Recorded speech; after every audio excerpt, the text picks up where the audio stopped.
Thank you. So, I have a question about the different types of houses. There are those that are condos, townhouses, and the actual house. So what are the advantages of each of these different types of houses? So condos, most of the time you pay condo fees. So when you hear condo, there is a likelihood that you're going to pay condo fees because it has an association that is managing the area. Now a condo, you own the interior of the property. You don't own the lobby and everything else. So your house is inside here. Outside is a common area. A single family house, you own everything that is demarcated within the house. The house is here, it has a big piece of land, all that is yours. So you don't pay condo fees, it's your house. You do whatever you want on your house. You don't do everything you want on the condo.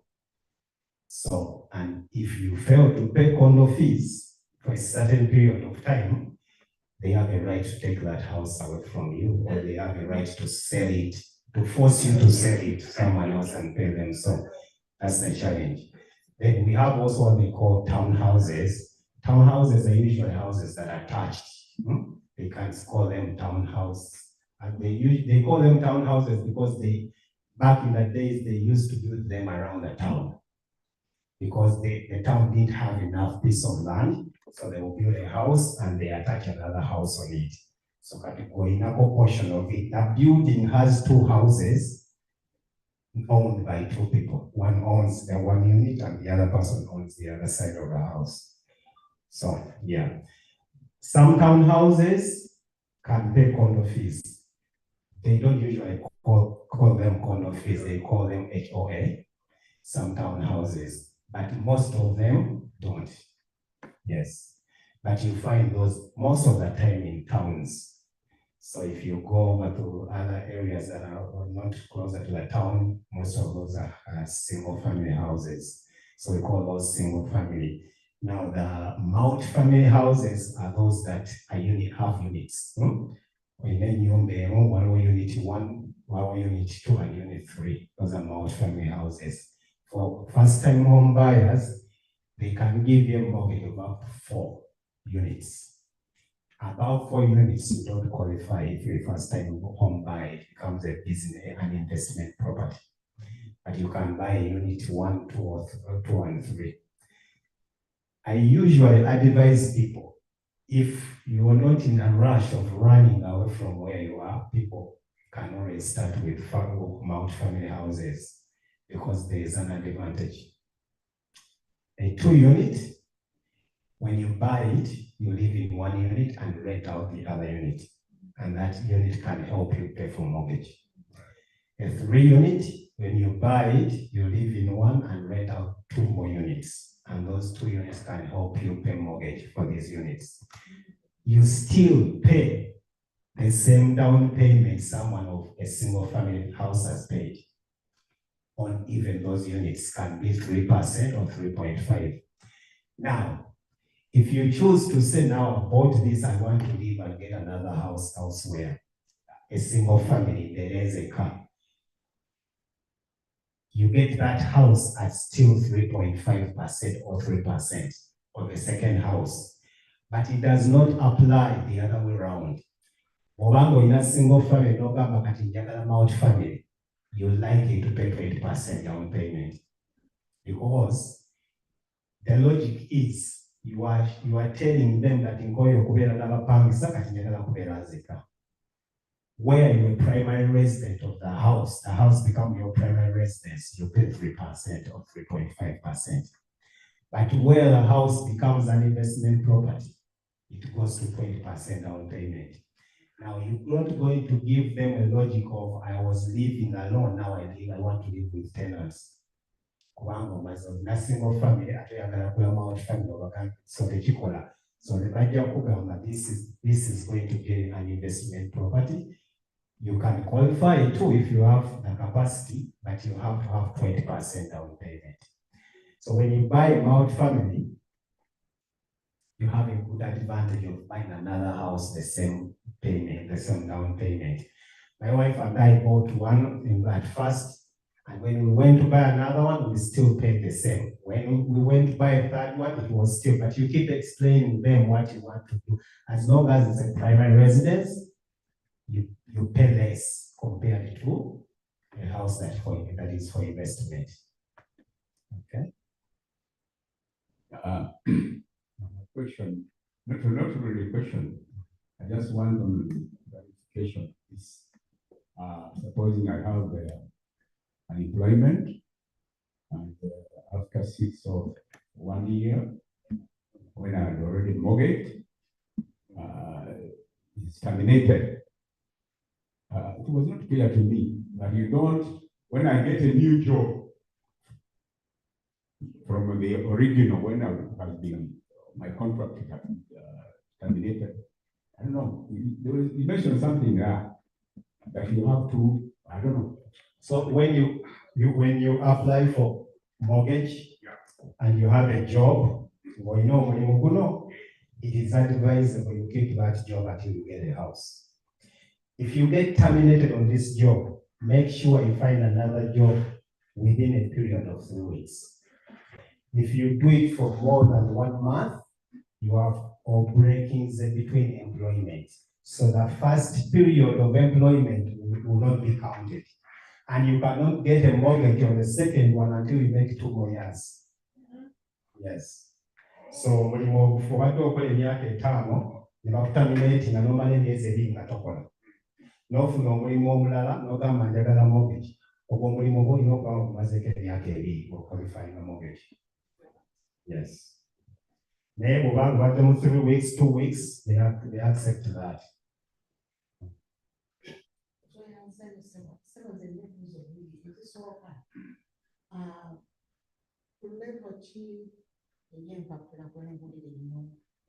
Is America? Status. Okay.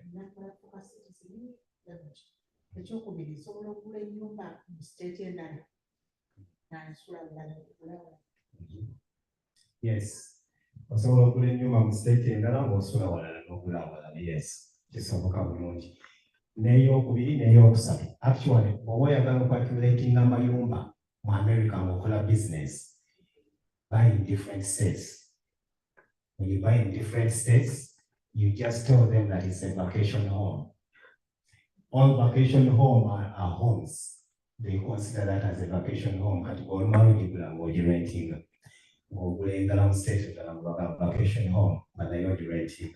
That's how people own a lot of houses here, just like that. When you have vacation home, you still pay within. For vacation homes, you pay 10%, but it's better than paying 20-21%. Yes, at ekibuuzo ekiky'oso se ekibuuzo ekyo kirungi bantu bakibuuza nnyo. All you need is a social security. You don't have to be a citizen only to get a green card about kufuna ennyumba. No. Abantu abamu bajja wano n'afuna social security card n'afuna employment authorization. You qualify to get a house. As long as you are working and you've been working for 2 years, you get a house. You don't have to be a citizen or a resident. Is it, what if can you get a group together to buy a house as an investment? Yes and no, on 2 reasons. If that group is registered and it is showing income flowing, yes. Now, most people have groups, you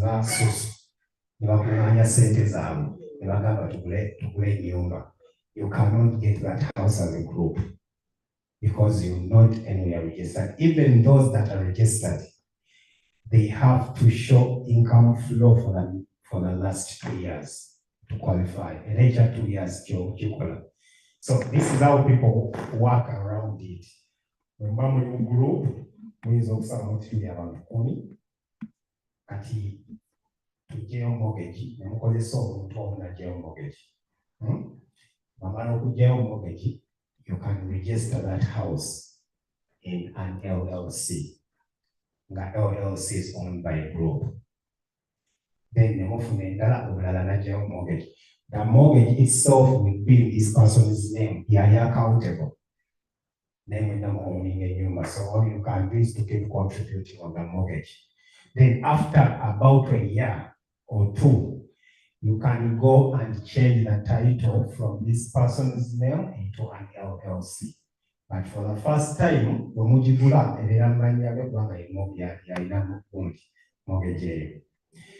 then another thing, one person can get mortgage and more than two people can own the house. What if he changes their mind?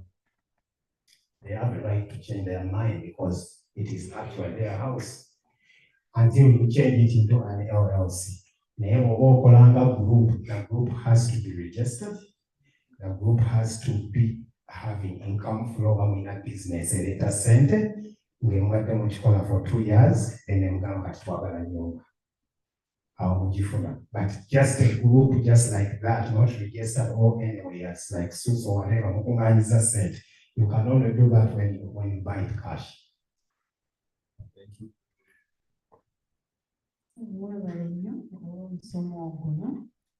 Oba n'ebibuuzo bibiri nti nkiwulira nnyo nti osobola okugula ennyumba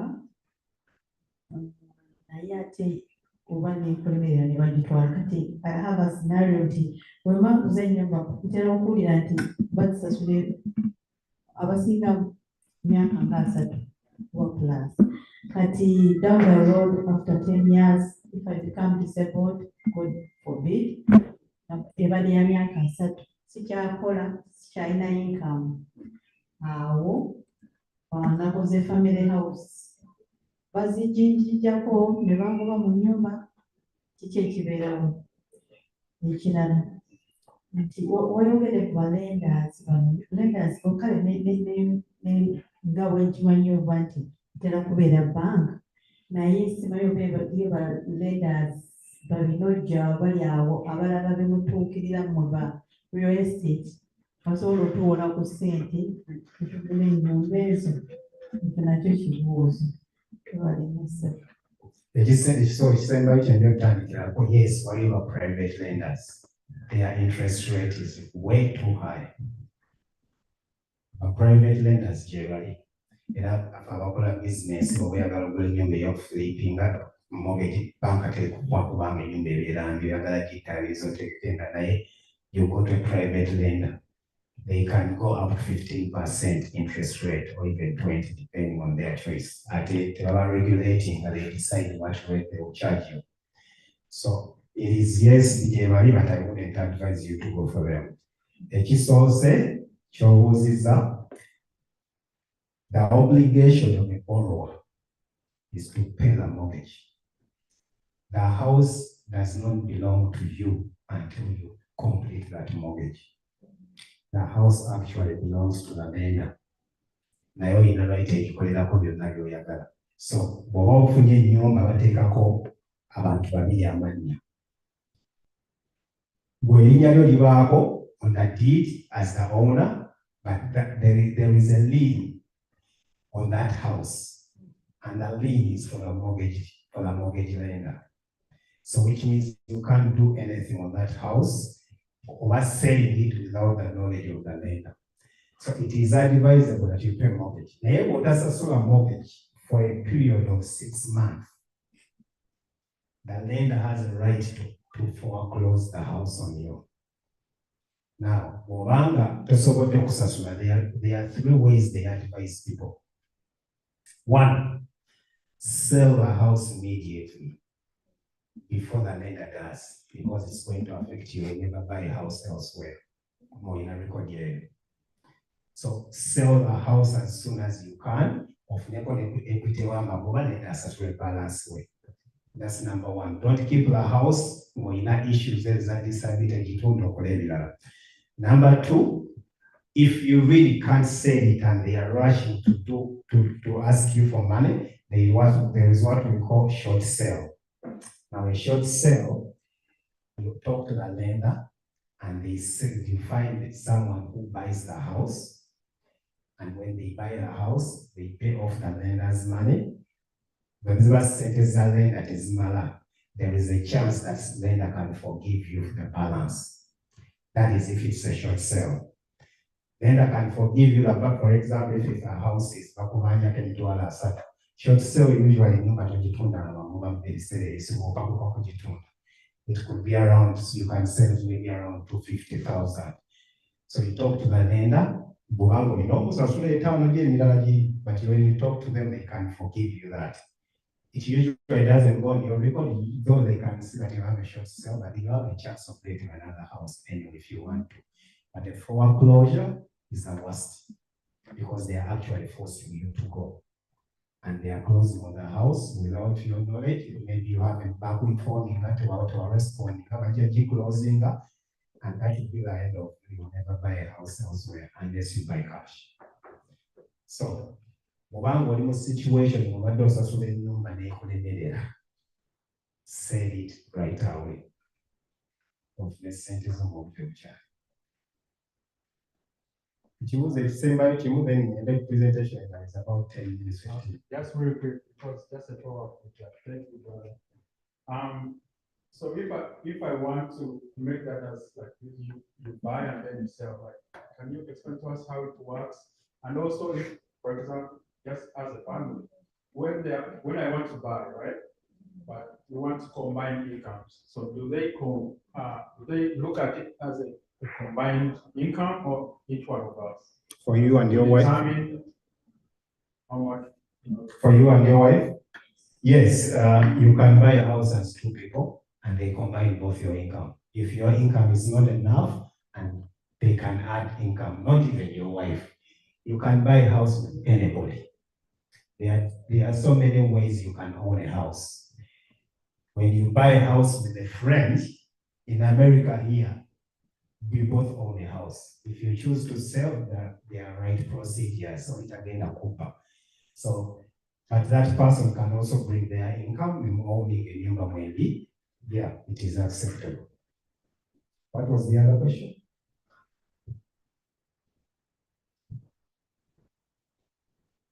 Okay,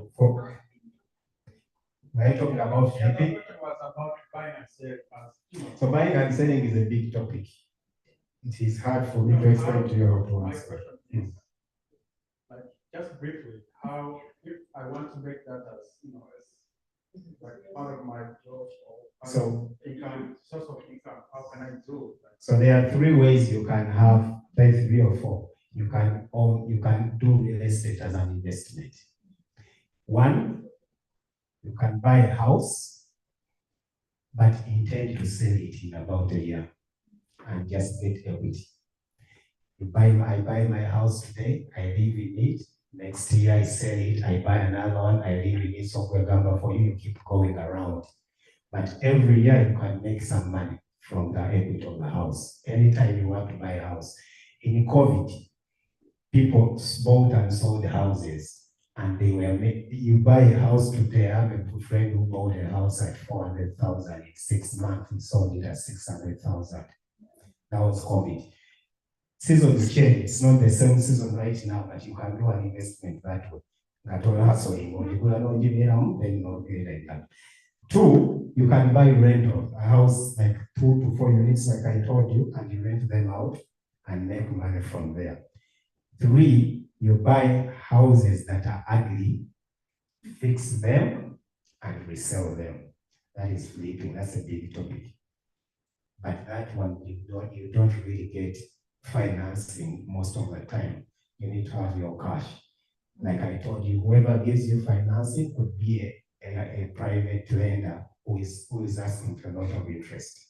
So if you can do that, usually Baba sell and you sell. So if you saved your money, you can buy a house that is ugly, fix it, and put it back on market. You're flipping. So we'll call about it.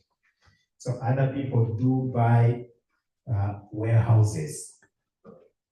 They buy warehouses and they rent them out.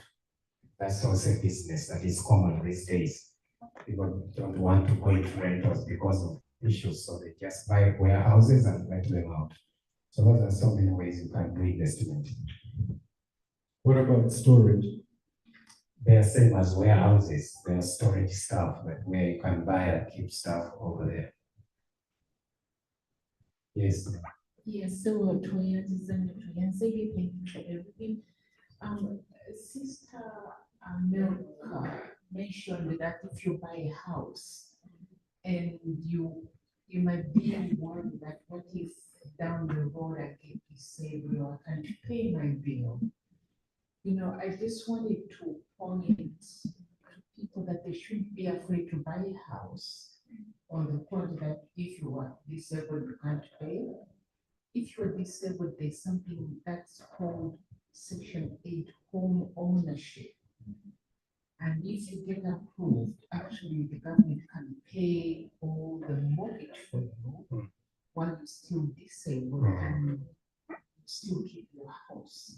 Yeah. The only catch is if you happen to want to sell that house, you're not gonna sell it on market value. It's gonna be sold as a low income Right. property. Just wanted to- Yeah, thank you so much for that actual idea. That I forgot that. That's really there. And also, Bobango had any issues of paying mortgage for the last 6 months. There is a program that gives you that money.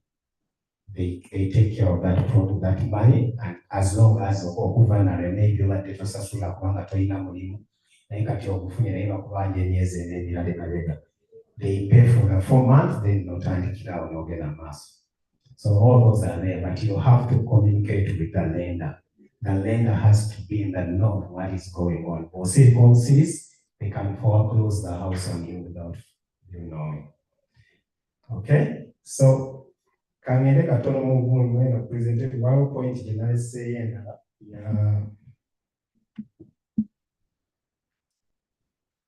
credit management. I told you about 4 things that you need to qualify for a house. 1 was cash, 2 was credit management, and credit. 3 was capacity and collateral. Now, credit is very important. Most people fail to get a house because they have bad credit. Almost 80% of people who have come to me and Bagamatim qualifying, it has a lot to do with credit. Now, we need to understand. So credit management has something they call credit scores. Now, when it comes to personal finance, understanding credit scores and credit management, credit is very important. A credit score is a prediction of your credit behavior. It is translated into numerical figures. The behavior of how you borrow money and pay it is translated into figures. If your figures are low, you are bad in managing your finances or paying your credit. Credit scores are numerical representations of an individual credit worthiness. They provide lenders and creditors with assessment of the likelihood that the borrower will pay the loan or will not. So they look at the figure, they can tell based on what we see here, you are likely to pay the loan or you are not likely to pay. If you are a higher credit score indicates a lower risk to the lender, making the individual more likely to secure the loan and receive favorable payments. Now, these are the factors that are very important that influence your credit. First of all, payment history. Credit card utilization. Now, the regulatory marks, I'll explain that, length of your credit, type of credit or total accounts, and then new credits. Payment history, one of the most crucial factors in determining your credit scores. It reflects whether you make your payment on time or in full. Consistently making timely payments help build a positive credit history and demonstrates your ability to manage your credit. One missed payment on the payment can drop over 20 points. Now, credit scores, they are ranged between 500 to up to around 800 or something. They can say 830 plus, which means you are excellent or doing really, really good. But one missed payment on your credit can drop you from 800 to 750, depending. One late payment can also affect your credit. It keeps dropping. Most people actually are single kubeera obuzibu. Nti oyina credit card, for example, a credit card, you have a line of maybe $2,000. Now, if you have $2,000, Boba credit company, baagala okozesa sente ezo zonna bakifunamu because bw'ozikozesa ojja kusasula interest. Naye credit bureau erina limit z'eyagala okozese, which is about at least 30% z'oba olina okuba ng'olina minimum, but I'll get to that point. But my point is, if you know that your credit card is due by 5th of every month, make sure you pay at least a minimum by 5th of every month or before. Because if you don't do that, it is likely to go in late payment. After 15 days from that date, it's due. So some people, what they do, they pay and they think because they have the credit cards with you, you might pay it maybe on 15th and it was due on 2nd. Because you paid it within the same month, you may be late because the payment due time is not the 15th, it is another day. So you have to know when is your payment credit card due, not sasula accordingly. So credit card utilization refers to the percentage of your availability credit that you are currently using. A high utilization rate suggests that you rely on credit or you are unable to manage your credit. Maintaining a low credit utilization, ideally below 30%, is generally recommended. You don't need to carry any credit cards to build your credit. Most people think they need credit cards to build their credit. No, you don't need to do so. But if you do so, manage them so well.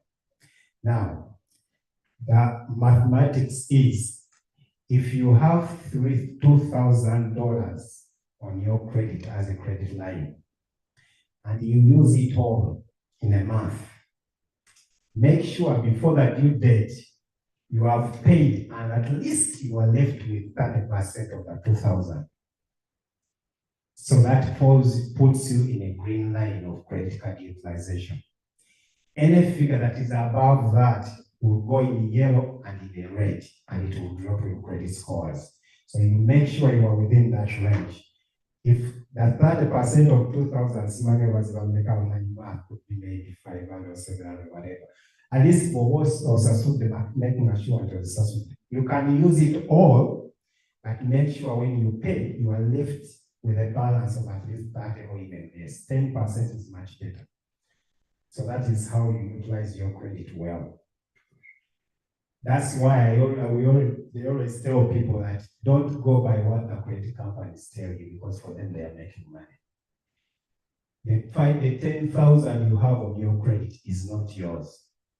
So using it all, you are actually helping them make more money.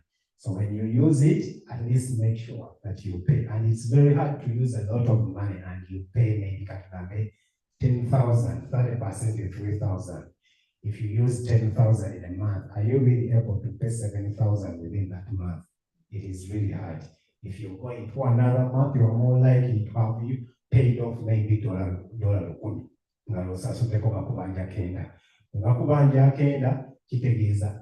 Your credit card utilization is 90%, and it's going to drop your credit scores for even over about 20%.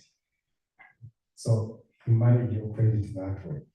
So the regulatory remarks are usually collection.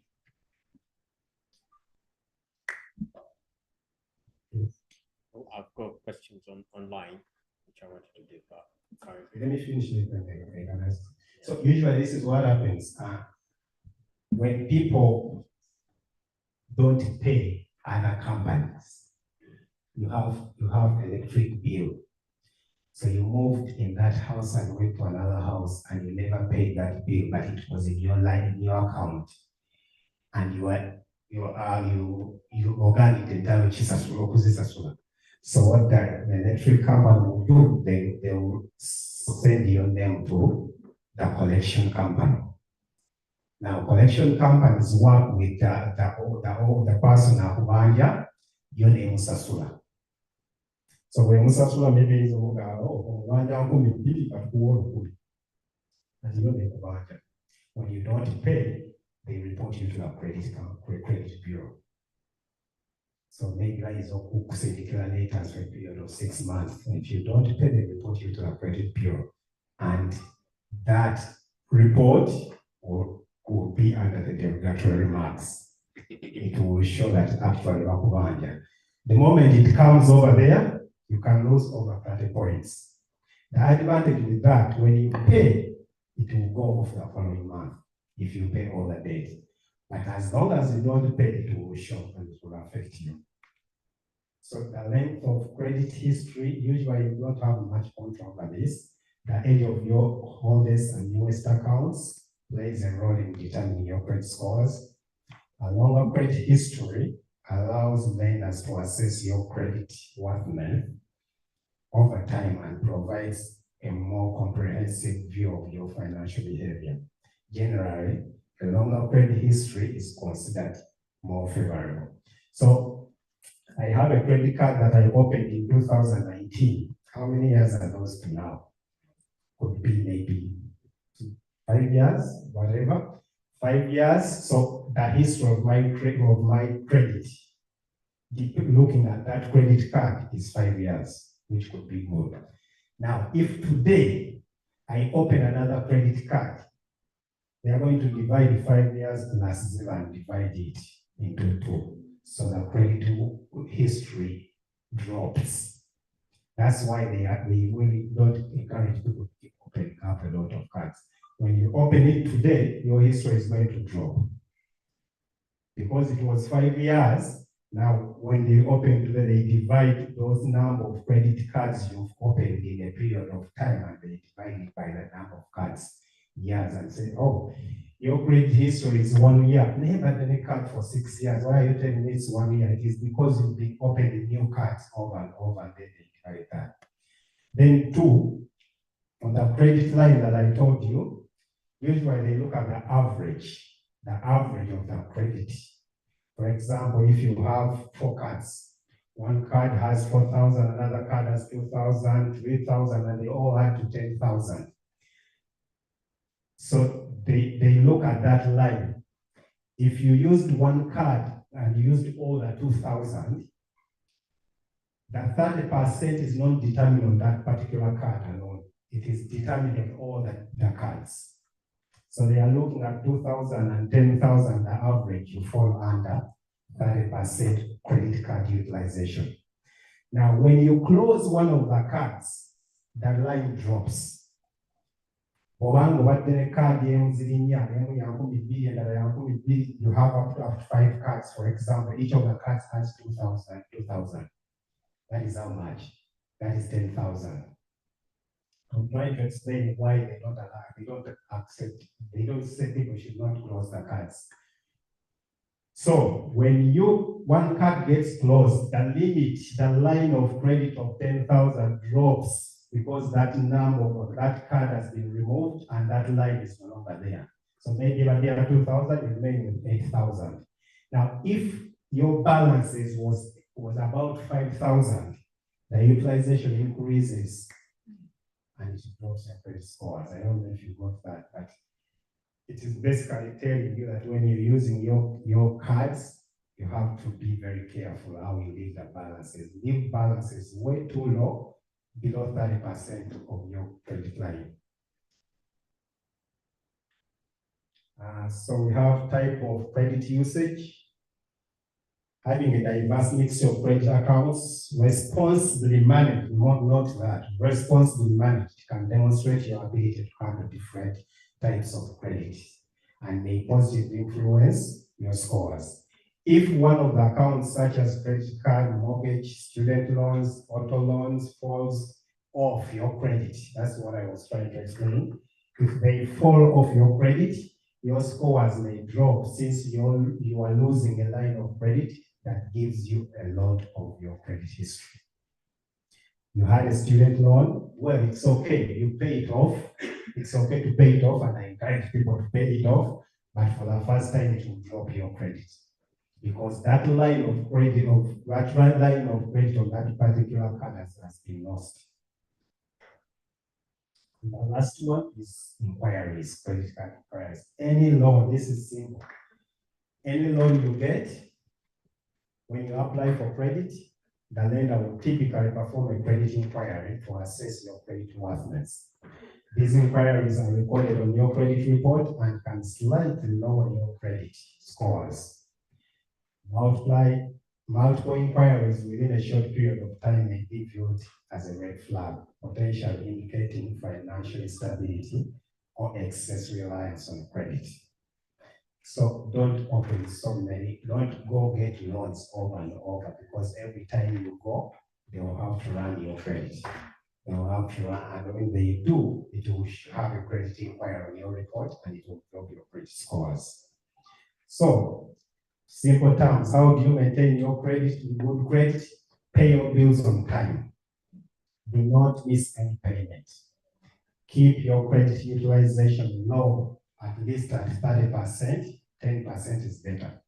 Maintain your credit report regularly. Avoid opening unnecessary credit accounts. Limit your credit applications. Keep all credit accounts open. Keep off outstanding credit balances. And if you see any issue in your credit that you're not sure, dispute it. Don't leave it open. Go and dispute it.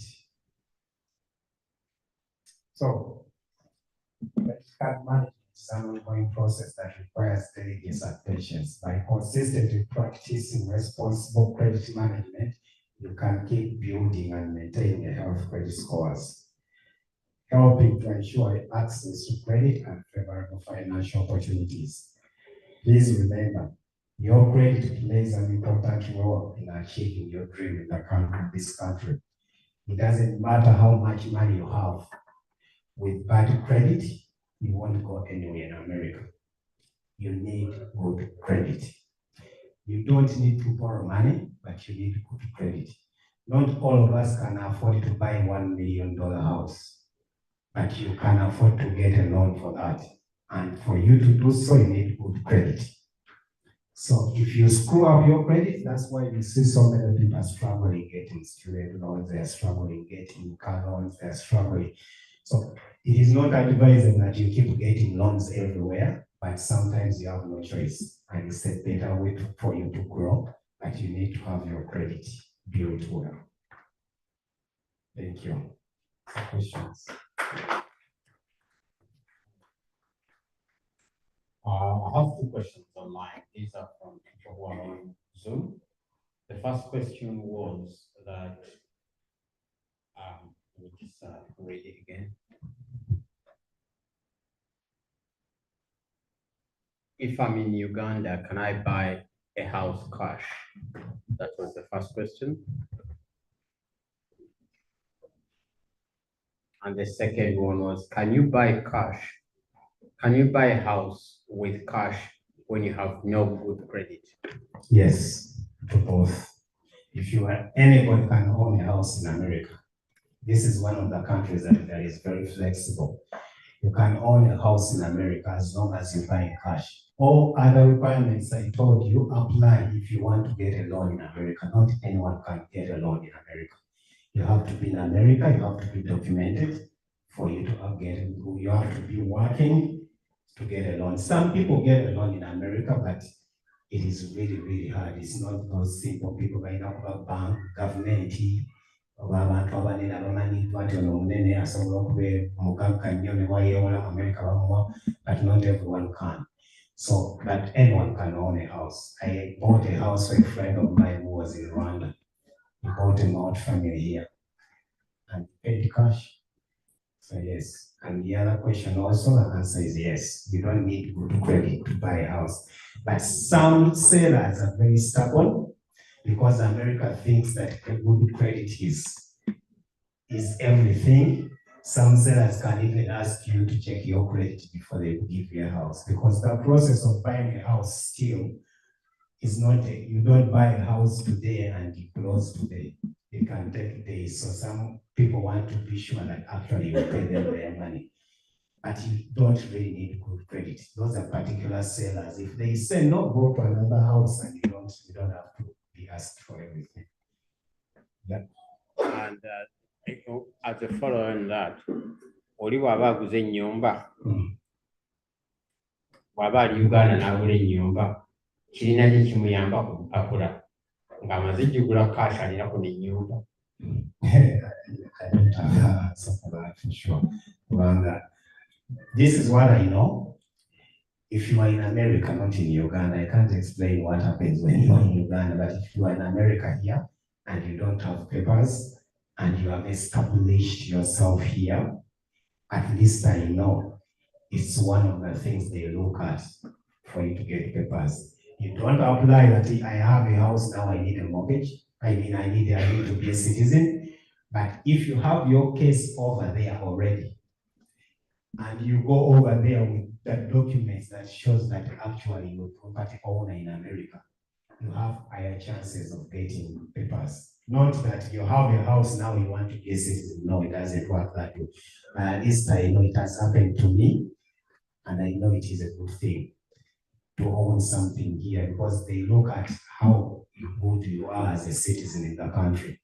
But that's not the only thing that qualifies you there. So I cannot really talk about immigration, but I know this is one of the good things that can help you out. If you are in Uganda, I don't have the answer for that. If you are here and you already have your case over there, those are good things you can use as evidence that you're a good citizen. It follows on. Sorry, I'm just reading the question. I have 6 minutes. Sorry, it just follows on another one. It says, but you have no job naye olina cash. In income, you work in Uganda. Again, like I said, Number, no income in US. like I said, if you have cash and you buy the house cash, all you need to present is proof of that cash. You're going to give us a bank statement that shows you have a $1 million on account, and I'll present it to the seller. And I say that I have my client is buying a house cash. By the way, they always like people who are buying cash because they are guaranteed of their money. Lenders, there is a possibility that they can deny your loan tomorrow. But if you have cash, as long as I show evidence of that cash, you're good to go. Are those the questions? Yeah, that's Yes, yeah.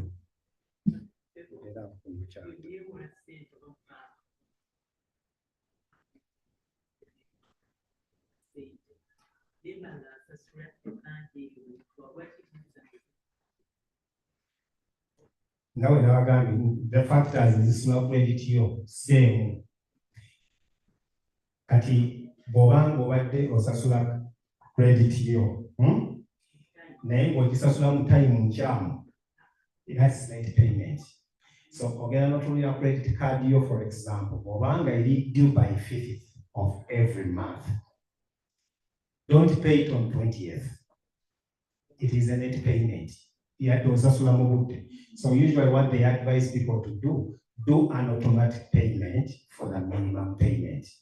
If your minimum payment is $15, get or set your auto payment wali. At least by that day, $15 they only within the time of payment.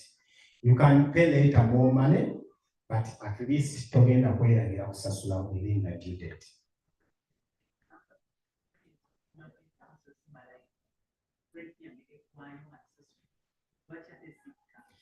So bw'oba ozimazeeyo credit tekka lwakubanga ozimazeeyo.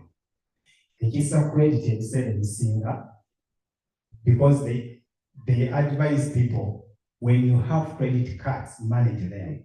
Tekitegeeza don't use them at all. You may choose not to use them, but manage them. If I want to manage my credit card, for example, nja kugula amafuta ga $20 ya cash muyuna, nkozese card eyo ngasasule right away. Ngamaze gikozesa, that is management. Kati bw'eba egudde, there is what we call accounts close. If your account closed, your credit is going to drop. because the credit line of that particular card has been deducted from your total credit line. But a dropping. Na ye edamu nebuilding buto mpola mpola. So, and the way to keep your credits not to close, if, for example, you have a credit card, you can use a mafuta for $10 and you pay it off. But there are all other accounts that are going to close like no matter what. If I pay off my mortgage, it will close. Some mortgages sell to other mortgage lenders.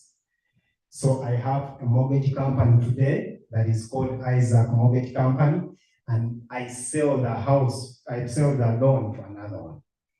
Mine is going to close and the other person is going to open. You don't have control over some of the things.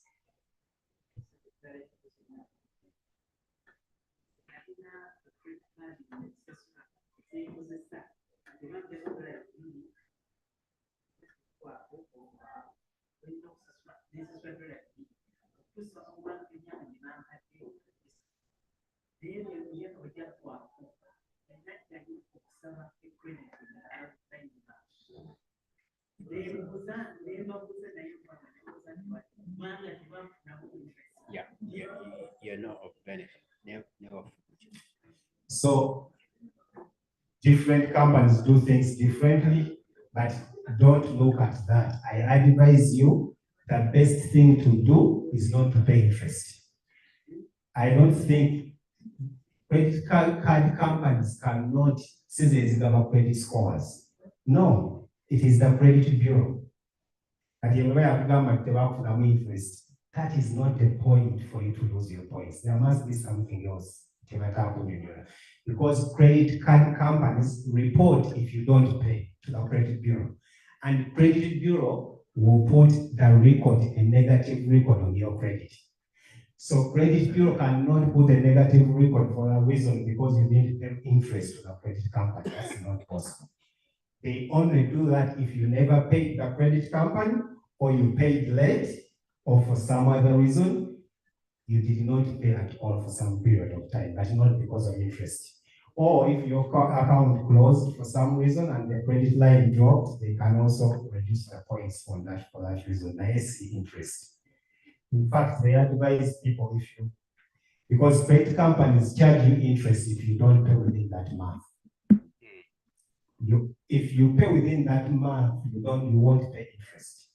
So if your due date is the 5th of next month, pay before 5th of next month, sentence on sasule. Talking of sasula interest. If you leave a certain figure, no sasula ko bitundu, the following month they charge you interest on the balance for the sale. Okay? Yeah.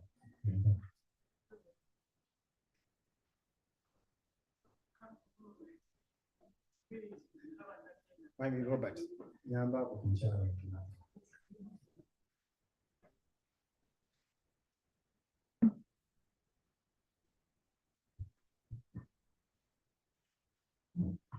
So some communities have in Kenya, like in Texas, about 69 of them came together and each put in one place 8,000. Not like 8 acres. What is your advice in regard to that? It's a very good idea. Like again, it has nothing to do with cash. Loan, they put money down and they bought a piece of land and now they are dividing it. They call that subdivision. If you do that subdivision, each piece of that subdivided property will be in somebody in one person's title deed. So if there are 10 pieces, you have your piece in your name, my piece in my name, and you own your property. As long as you own your property, you have fight for it. Since you are in Boston and there are so many Ugandans here, do you see a likelihood of doing that since you are in the middle of this? Yeah, so many Ugandans have just one challenge. They don't have information before they do things like that. They have so many of them come to me, especially group Susu, and it doesn't work like that. And I always advise them, use your cash to buy land. By the way, land is cheap, even in America, in Massachusetts here. You can buy land of $30,000. You can buy land of $100. Not 100, of 100,000. So land is cheap, but it takes long to sell. You buy your land and keep it there for years, knowing that at some point in future, that's okay.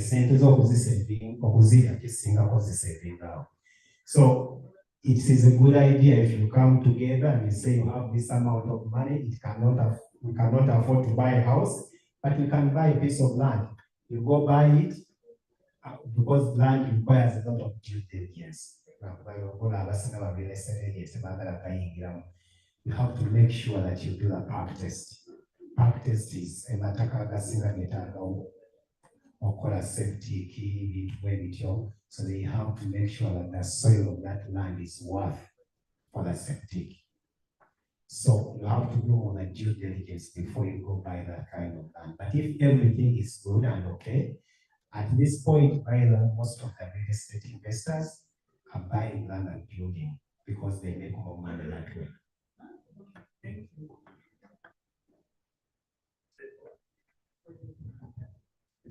Next. We're going to say it.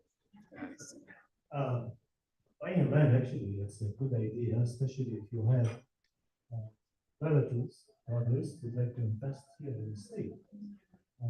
There's something called EB-5 for immigrant visa. So it's, I think, $500,000. Starting a business or something would be a good idea too. Actually, that one has a little complications in the sense that it's not just about 500,000. So the EB visa is like they say when you have invested a certain percentage, maybe $500,000 that you qualify to get a visa to be a citizen here. But it's not just about 500,000. It has to be managed by a resident here, a citizen here, and they have to be making profits from that. So it has to be something ongoing for a certain period of time for you to qualify. But if it works that way, yes, they can give you a visa. Saka being like immigration, yes, presenting, but actually that's one of the things. Yes. Thank you.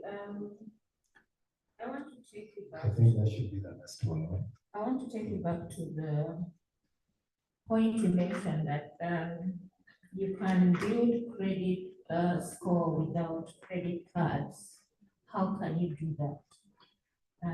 The other question was about the keeping of a job for 2 years before you go for a mortgage. Is that what you say, or do you just need tax returns for 2 years?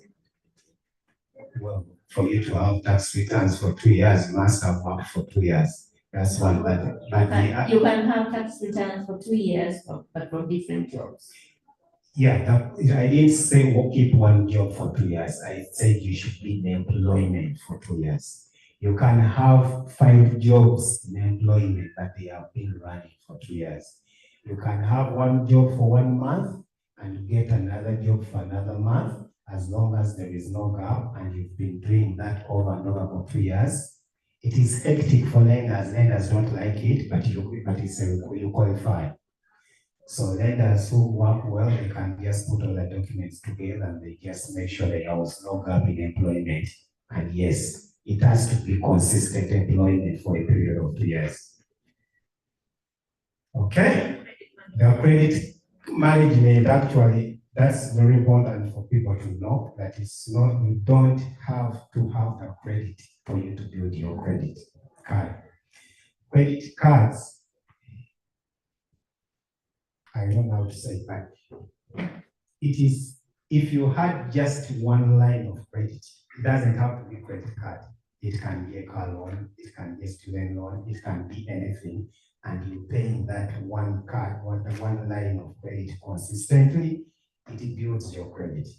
Most people think they need credit cards to build their credit. But if you have one credit card and you manage it so well to the extent that you can only use $20 and pay that off later or whatever, that is perfect. That's okay. The point is you don't need to have them to build it. You can have one other that is not a credit card, can be a car loan, and you can pay that until you're done, your credit keeps building. Now, I know even other people that have had their credits running, they don't know, they say, I don't know my credit. They have no credit because they don't have any record of Mabanja on their credits. Just because you don't know your credit, it doesn't mean that it's not there. It is just like it is not really growing, but you are not stuck anywhere. You having late payments or whatever. It is rather you having a credit score that is not growing than having a credit score that keeps dropping way too much. Because if a lender looks at it, some lenders may say on title history of managing credits. But another lender would say this man for the last 10 years has no issues on his credit. And they give it to you. It is worse than a lender saying this person has not been paying for 2 years. Or this person has paid today and never paid the other time. So that is all an issue around it. But you don't need to have credits for you to be on credit. I think I'm done. My time has passed. We came late. It was 2 hours and we started at 3. So thank you so much for listening to me and may God bless you.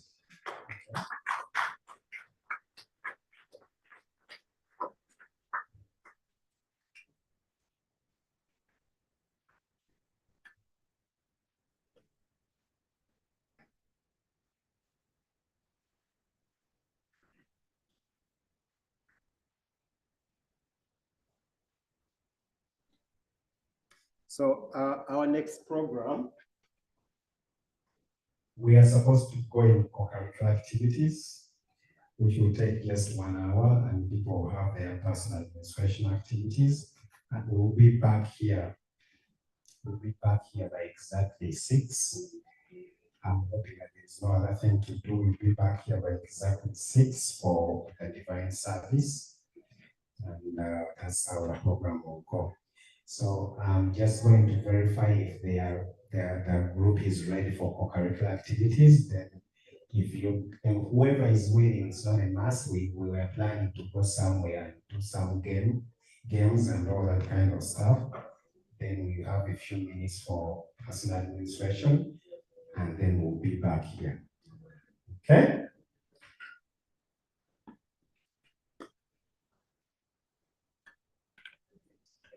Can you lead us in one song as I find out if the other people are ready for the activity? Thank you.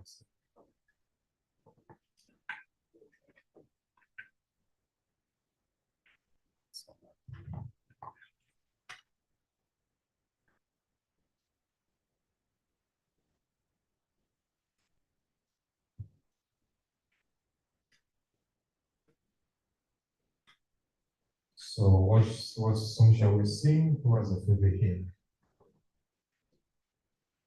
Okay, nobody. Shall we sing number 14? Number 14. Can't yes. Always we walk with thee.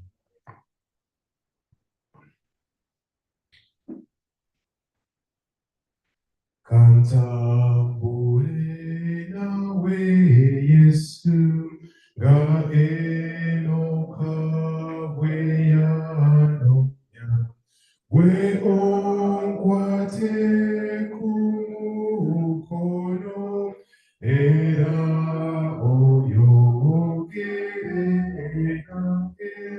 ekubonye muzikiza naye kantambule nawe siyinza kugenda nzeka kibuyaga kunjitara emitego gya Setani era n'amagye ge gonna